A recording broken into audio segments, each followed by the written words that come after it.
Everyone thinks the Jeju Island Raid ended the moment the Ant King left the battlefield. It didn't. The most important part of that story happened after the fighting was already over. Almost nobody talks about it, because almost nobody talks about the hunters who survived. One of them was a Japanese S-rank hunter. Her name was Kanae Tawata. At first, Kanae doesn't seem different from the other Japanese S-rank hunters. The official canon gives her very little dialogue, almost no personal history, and no dramatic spotlight. If you only measure characters by screen time, it's easy to believe she wasn't important. But Solo Leveling quietly leaves behind a question. If the Ant King existed only to demonstrate overwhelming power, why allow anyone from Japan's strike force to survive at all? The easy answer is because someone had to escape. The official canon suggests something much deeper. Think about what the world believed before Jeju Island.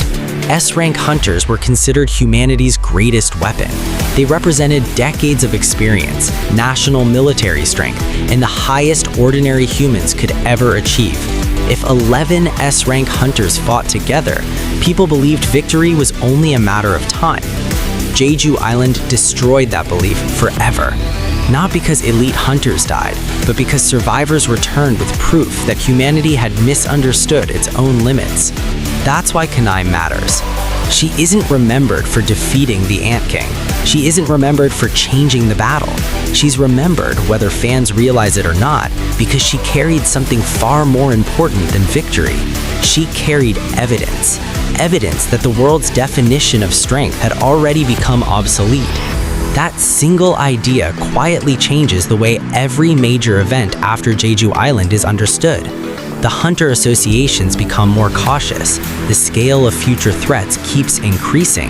The confidence the world once placed in ordinary S-rank hunters never fully returns. The battle didn't just eliminate powerful hunters, it eliminated certainty. And maybe that's why Solo Leveling never tried to turn Kanae into a legendary hero. Heroes inspire people. Witnesses change history. Kanae wasn't written to become the face of victory. She was written to preserve the memory of humanity's greatest miscalculation. The world believed it had finally reached the peak of human strength.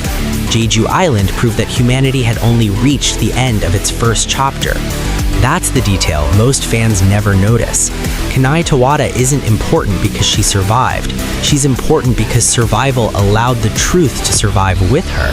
And once that truth returned home, the world could never believe the old definition of strength again. If you enjoy discovering the hidden meaning behind Solo Leveling's official canon, subscribe to Quickflicks Asia, because sometimes the biggest mystery isn't who won the battle, it's understanding what the battle was really trying to teach us.